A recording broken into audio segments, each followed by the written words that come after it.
오늘 하나님께서 우리에게 주시는 말씀은 마가복음 14장 32절부터 40절까지의 말씀입니다. 우리 함께 이 말씀 의미를 새기면서 받들어 읽겠습니다. 그들은 겟세마네라고 하는 곳에 이르렀다. 예수께서 제자들에게 말씀하시기를 내가 기도하는 동안에 너희는 여기에 앉아 있어라 하시고 베드로와 야고보와 요한을 데리고 가셨다.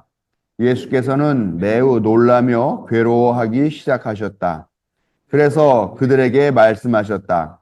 내 마음이 근심에 쌓여 죽을 지경이다.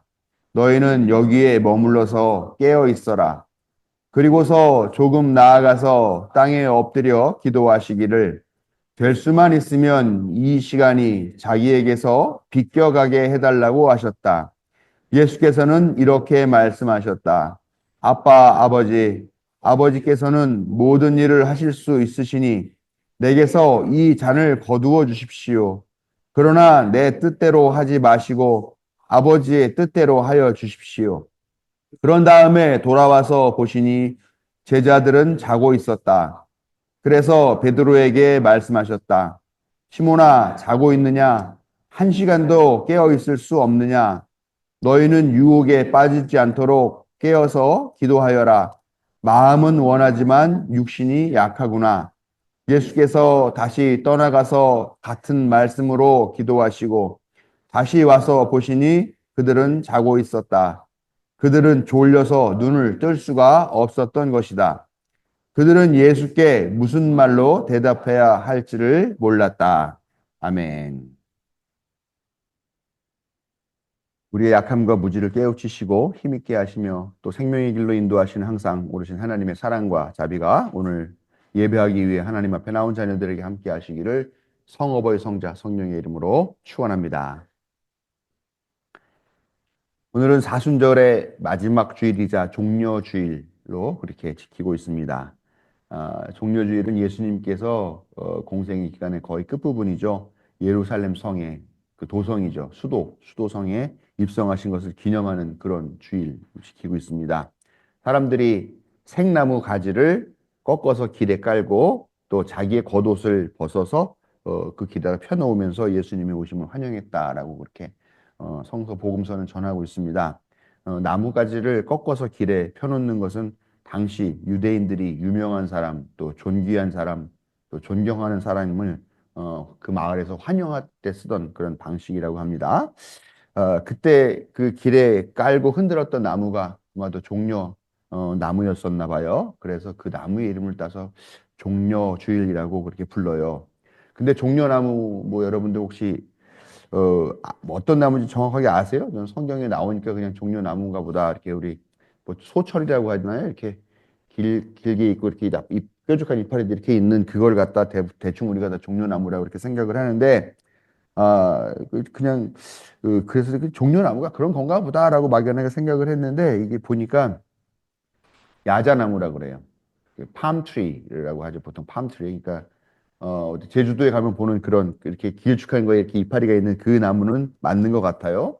그런데 또 지금부터 한 2,500년 전에 있는 뭐 어떤 그 당시에 있었던 무슨 씨앗이 발견됐는데 그 씨앗을 2,500년이나 지난 씨앗인데 날까로 생각하고 심어봤는데 그 중에 씨앗 중에 하나가 나무를 싹을 틔우고 나무로 자라났다 그래요.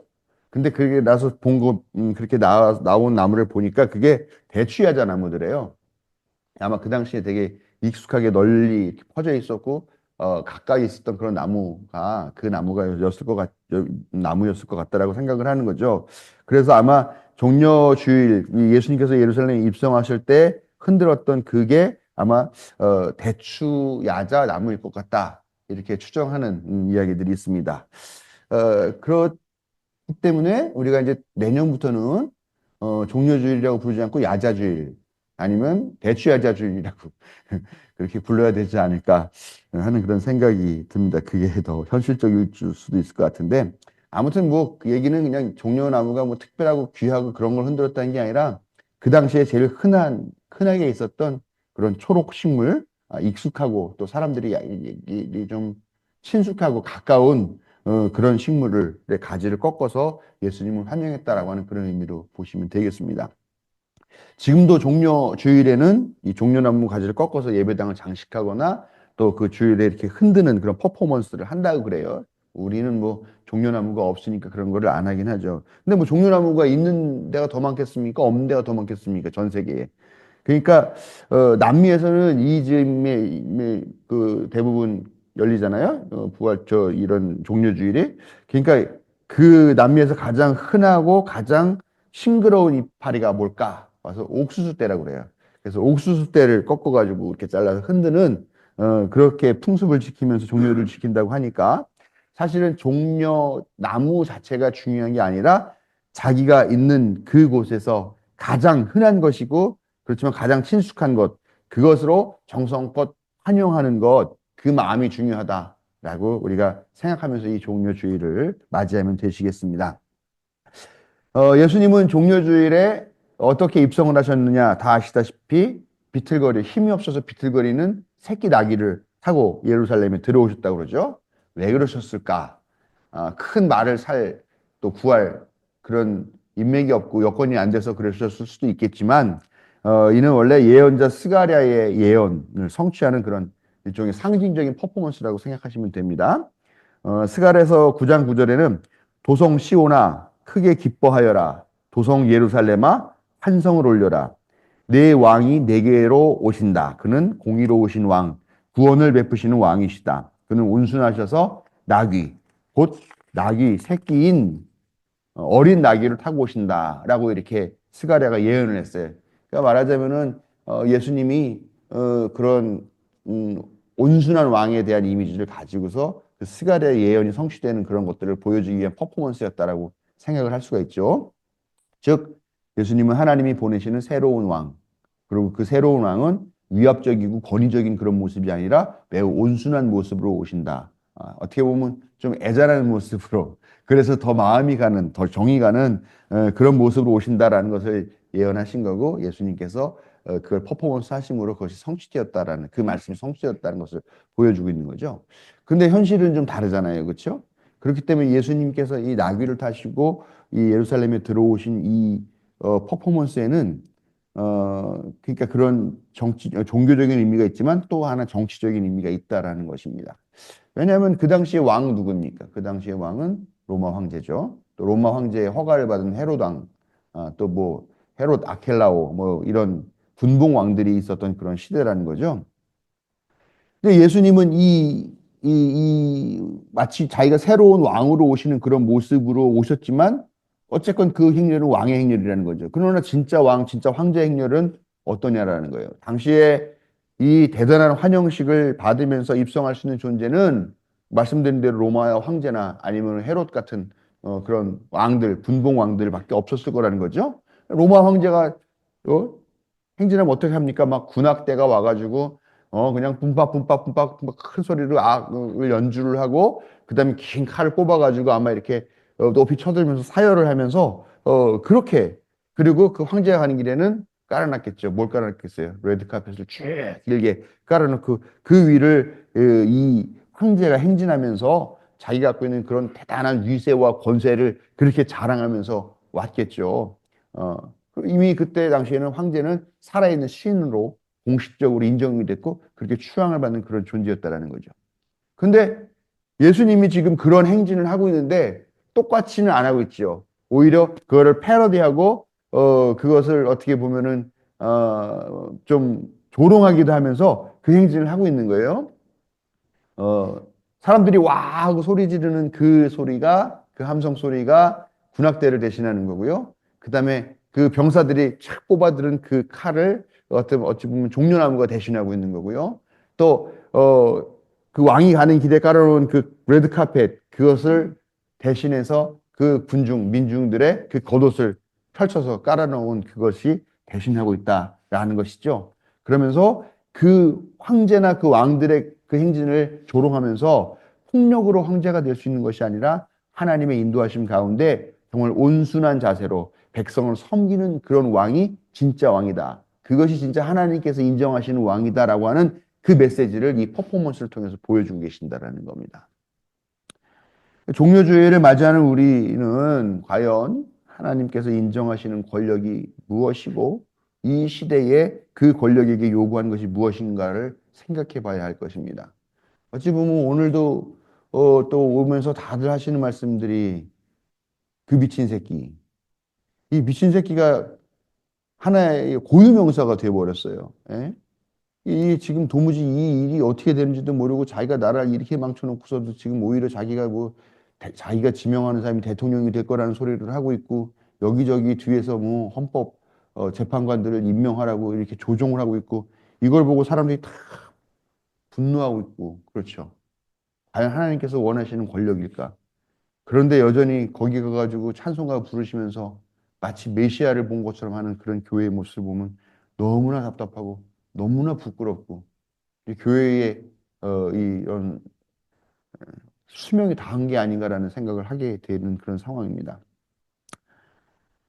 하나님은 폭력이나 무력 또 인기나 선동이라는 그런 방식을 통해 가지고 왕위를 얻는 것이 아니라 진정으로 하나님의 백성을 섬기려는 그런 자세와 마음을 가진 그런 그런 권력자를 원하시고 그런 분을 세우신다라는 것. 다시 한번 우리가 깊이 생각하면서 이 험난한 시기를 에, 지켜 나가야 될 것 같습니다. 그리고 이번 주간은 고난 주간이죠. 아까 뭐 정유수 집사님도 얘기해 주셨는데 고난 주간 이제 시작이 되는 거죠. 예수님께서 백성들의 대대적인 환영을 받으며라고 했는데 사실 그렇게 대대적인 거는 아니었을 거라고 학자들이 다 얘기를 해요. 그렇게 뭐 큰 무리를 이끌고 다니는 그런 정말 사람들의 주목을 받을 만한 그런 모임은 아니었을 거라고 생각하는데 아무튼 예루살렘 성에 입성을 하시고 입성하시자마자 무슨 일이 벌어졌냐 그 다음 날부터 가가지고 그 유월절을 지키기 위해서 사람들이 오는데 그곳에 가가지고 잡는 사람, 돈 바꿔주는 사람, 뭐 재물을 파는 사람 이런 사람들의 그런 장사 판을 다 뒤집어 엎어버리고 막 돈 바꿔준 테이블 다 뒤집어 엎고 또 노끈으로 채찍을 만들어서 그걸 막 휘두르면서 막 어떻게 보면 상당히 폭력적인 모습으로 그 성전 그곳을 난장판으로 만드시는 그런 일을 하셨죠. 예? 그리고 나와가지고는 또 뭐라 그러냐 이 성전이 사흘 만에 무너졌다고 성전이 무너질 것이다. 그러나 내가 다시 성전을 사흘 만에 다시 세울 것이다. 이번 이런 얘기들 예언들 하시고 또 설교들을 막 하셨다라는 거예요. 그렇게 며칠을 보내시고 목요일에는 제자들과 한가하게 만찬을 지내시고 만찬이 끝난 다음에는 그 제자들의 발을 발가락 사이까지 뽀드득뽀득 소리가 날 정도로 다 일일이 다 씻겨 주시는 그런 일을 또 하셨죠. 그렇게 약 5일 정도를 보내신 것 같아요. 그렇게 여러 가지 일을 벌이시면서 5일 정도를 보내시고 금요일에는 드디어 체포되시는 거죠. 체포되는데 그 이후에 즉 곧바로 다 십자가에 처형당하시고 그다음에 어, 오래 고통당하지 않고 돌아가셔서 그의 시신을 내려서 돌을 파서 만든 그런 무덤에 안치 하였다. 이렇게 이런 일정으로 이제 이 고난 주간이 지나가는 거죠. 이 많은 일들이 일주일 사이에 벌어졌느냐?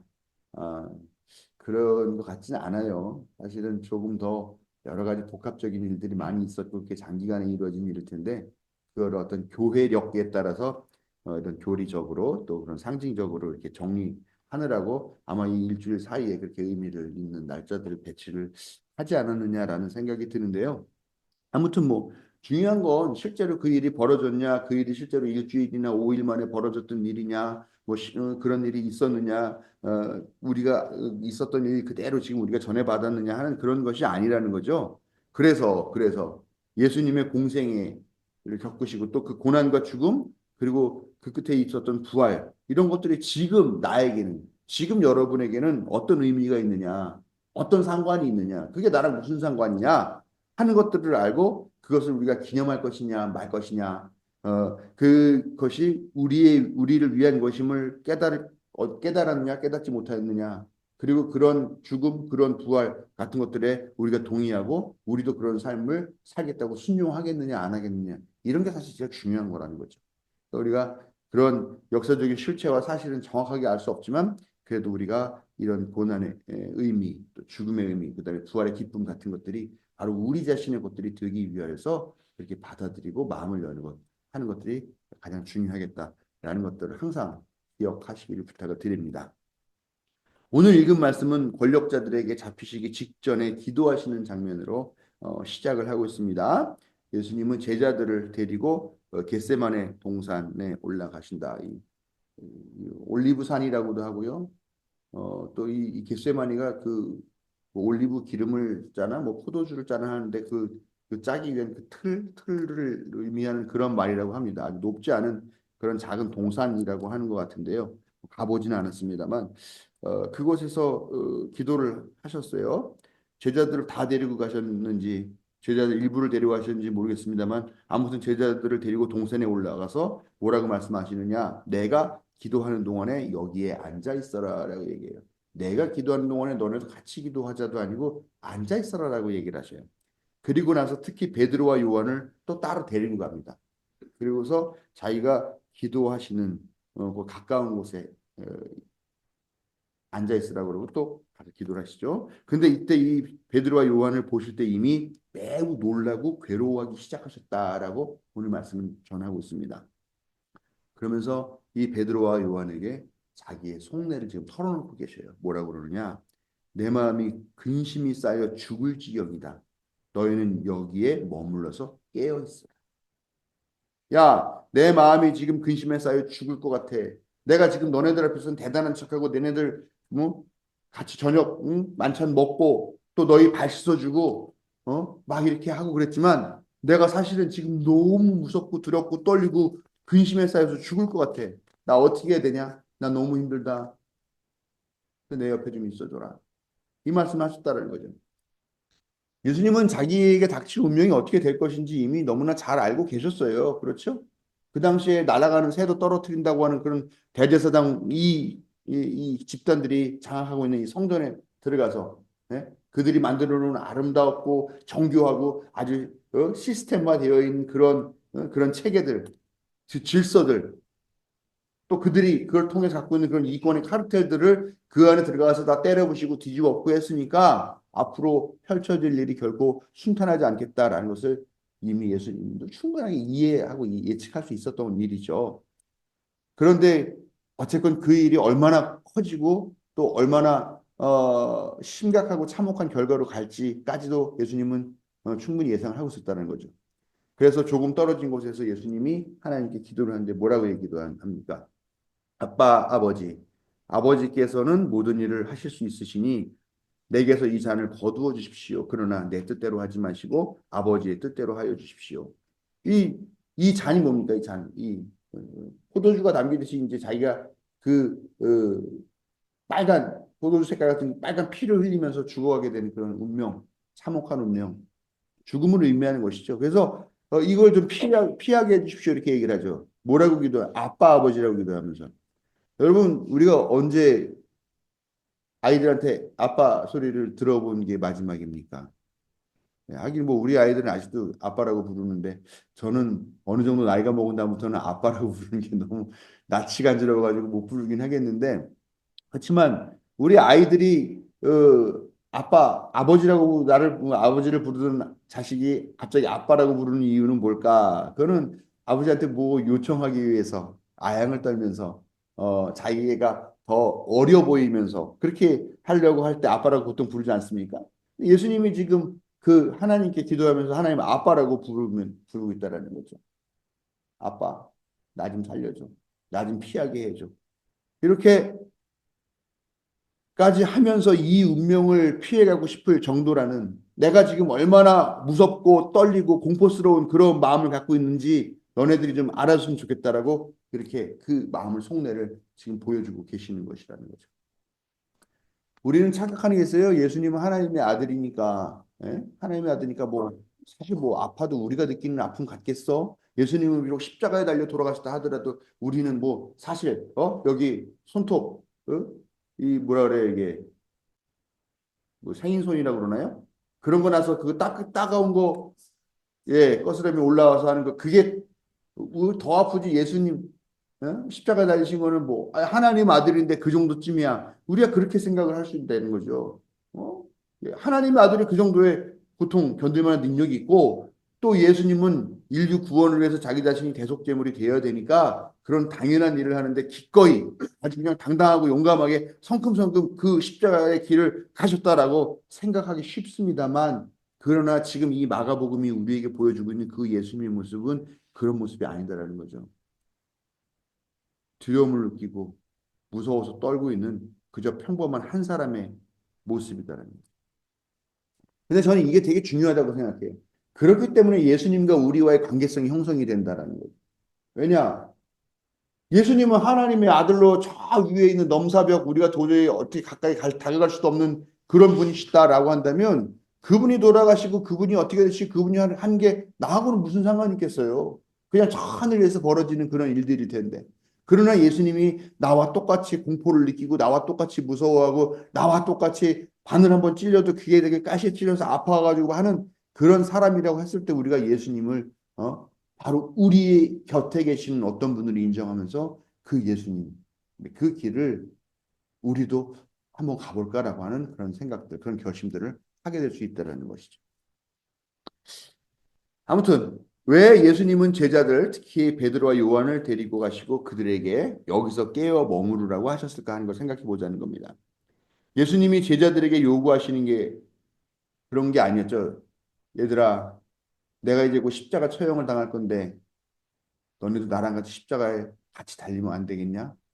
아니면 얘들아, 내가 곧 처형을 당할 것 같은데 나 혼자 받으면 처형일 텐데 너네들이랑 같이 받으면 벌을 좀 나눠 받을 수 있지 않을까? 그런 말씀을 하는 것이 아니었다는 거죠. 지금 내가 너무나 공포스러운 경험을 하고 있고 너무나 무서운 경험을 하고 있고, 근데 어떻게 해서든 이걸 피하고 싶은 그런 상황이야. 근데 이 내가 갖고 있는 이런 마음, 이런 상황들을 그저 여기서 깨어 머무르면서 지켜봐줘 라는 것을 예수님이 요구하고 계신다라는 거예요. 이렇게 놀라고 괴로워하는 나를 그저 지켜봐 달라, 그저 함께 있어 달라, 그것만 해도 나에게는 큰 위로와 격려가 될 수 있다라는 것을 예수님이 제자들에게 요구하고 계신 거죠. 그러나 불행하게도 제자들은 너무 피곤해서 자고 있었어요. 피곤했겠죠. 제자들도 뭐 그냥 띵가띵가 배 두들기면서 놀고 먹고 하는 사람들이 아니잖아요. 가서 뭐 선교 여행도 다니고 예수님도 보좌해야 되고 또 거기에서 어떤 그 자기네 살림살이도 해야 되고 피곤할 수밖에 없는 그런 사람들입니다. 그런데요, 예수님은 오늘 말씀 보니까 유혹에 빠지지 않게 깨워서 기도하라라고 말씀하셔요. 이 자리에서 뜬금없이 유혹에 빠지지 말라는 얘기를 왜 했을까요? 유혹에 빠진다는 게 뭘까요? 이 자리에서 해당되는 유혹. 그건 뭐예요? 피곤함이죠. 피곤함. 근데 말씀드린 대로, 아니 뭐 하루 종일 빈둥빈둥 거려서 잠이 많아져서 그런 게 아니라 우리도 힘들고 우리도 피곤하고 그래서 피곤한 거 아니냐, 이렇게 항변할 수가 있겠습니다만, 그러나 어쨌건 예수님은 유혹에 빠진다는 것, 자기의 필요, 자기의 욕망 때문에 곁에 있는 사람이 당하는 그 고통을 외면하고 알아채지 못하는 것, 그것이 바로 유혹에 빠진 것이라고 우리가 이 말씀을 통해서 해석할 수 있다는 거죠. 그리고 고난당하는 사람 옆에서 깨어서 지켜보고 자리를 같이 지켜주는 것, 그것이 바로 뭐냐? 기도라는 거죠. 유혹에 빠지지 않게 깨어서 기도하라고 그랬잖아요.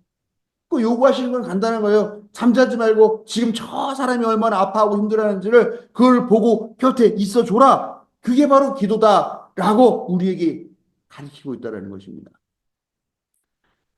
예수님이 비유로 말씀하시죠. 큰 잔치를 베풀었어요. 어떤 부자가, 또 어떤 왕이. 복음서마다 좀 다르게 나옵니다. 그런데 그 잔치를 베풀어서 사람들에게 잔치를 초대하죠. 초대해 놓고서 이제 당일날 됐어요. 아무도 안 오네. 종들을 보내서 왜 안 오십니까? 그랬더니 이 사람들이 뭐라고 얘기하냐? 내가 밭을 사서 그 밭에 가봐야 됩니다. 내가 결의소를 샀는데 이 결의소가 괜찮은지 아닌지 시험해 보기 위해서 가야 합니다. 내가 아내를 맞았는데 아내와 즐거운 시간을 보내기 위해서 가야지. 당신의 산책은 가지 못하겠습니다. 라고 하면서 다들 자기 일에만 관심을 갖고 그 이웃을 축구하고 이웃의 초대에 응하는 그 일을 거부하고 외면하고 어쩌면 가볍게 보고 있다라고 그렇게 말씀하신다는 거죠. 비유로.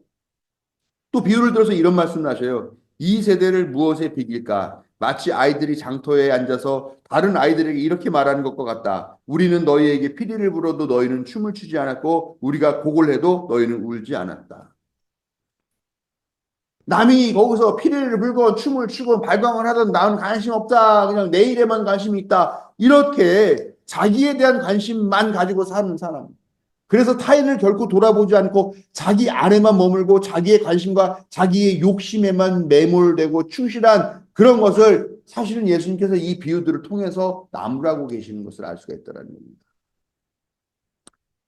고난주간이 되면 지금도 많은 신실한 신자들이 그 예수님의 고난에 동참한다, 또 공감하겠다라고 하는 그런 이야기를 하면서 그 나름대로의 고난을 합니다. 우리도 이번 주 중에 하루 정도는 밥 한 끼 먹으면서 그걸로 밥 한 끼 안 먹으면서 밥 한 끼 안 먹는 게 사실 뭐 고난에 동참한다고 말할 수 없겠지만 그나마라도 하면서 우리가 예수님의 고난을 느껴보자 뭐 이렇게 얘기하는 거죠. 보통 사람들이 금식을 하거나 뭐 또 오래전부터 이 기간 동안은 육식을 하지 않는다거나 이 사순절 기간 동안에 이렇게 하면서 고난에 동참한다고 그렇게 합니다.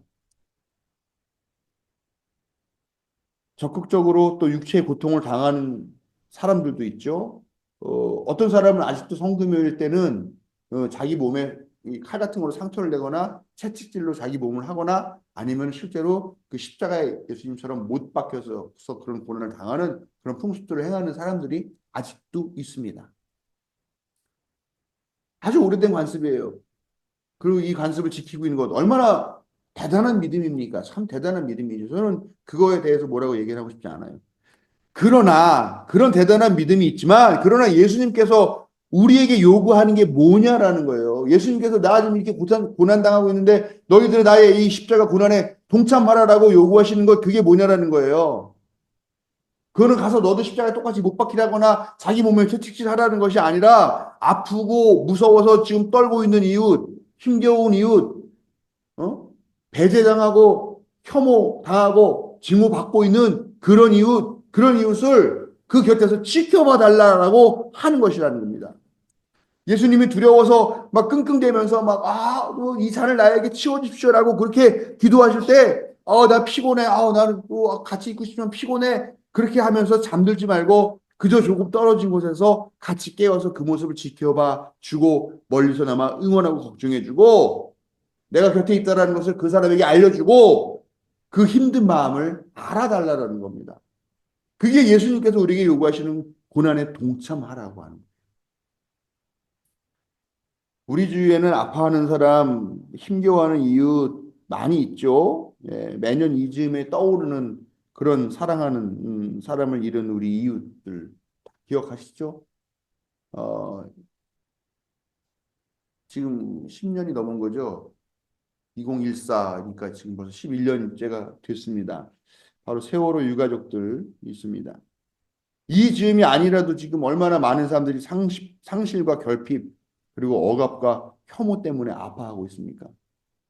근데 그 사람들이요, 뭐요 즈음만 되면 나타나는 건 아니에요. 항상 있어요. 어디에나 있어요, 지금. 지난 벌써 몇 년 또 됐지만 이태원 참사로 또 죽은 그 가족들도 또 우리 이웃에 있고 또 이번에 제주항공 참사 뭐 스텔라 데이지호라고 하는 어선 뭐 여러 가지 것들 그런 이웃들이 우리 주위에 항상 있습니다. 근데 사실 우리가 그들에게 해줄 수 있는 것도 없잖아요, 별로 사실은. 네? 뭐 우리가 뭐 돈이 많고 뭐 아주 뭐 달변이 있어서 그들의 마음을 유로할 수 있는 것도 아니고 그렇지만 그들을 지켜봐주고 우리가 지켜보고 있고 함께 있다라는 것을 알려주는 것만으로도 그들은 힘을 얻는다라는 겁니다. 그것이 바로 예수님의 고난에 동참한다는 오늘날의 의미일 것입니다.